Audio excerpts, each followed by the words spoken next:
আসসালামু আলাইকুম, স্বাগত ইজি নিউজে। আজ প্রধান উপদেষ্টা ডক্টর মোহাম্মদ ইউনূসের সাথে বিএনপি প্রতিনিধি দলের বৈঠক অনুষ্ঠিত হয়।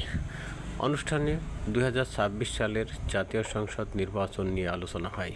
প্রধান উপদেষ্টা বলেন, নির্বাচনকে স্বচ্ছ, নিরপেক্ষ এবং জবাবদিহিতা করতে যা যা করা তাই করা হবে। এবং বিএনপি মহাসচিব মির্জা ফখরুল ইসলাম আলমগীর বলছেন, নির্বাচনে অন্তর্বর্তী সরকারের ভূমিকা পালন করতে হবে বর্তমান সরকারকেই।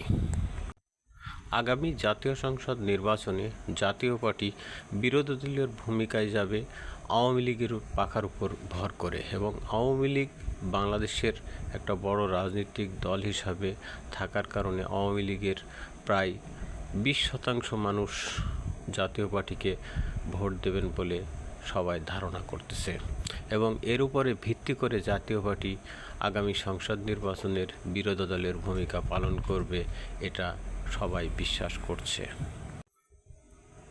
যুক্তরাষ্ট্রের প্রেসিডেন্ট ডোনাল্ড ট্রাম্প মনে করছে, রাশিয়া ইউক্রেনের প্রায় 72% জায়গা দখল করে নিয়েছে।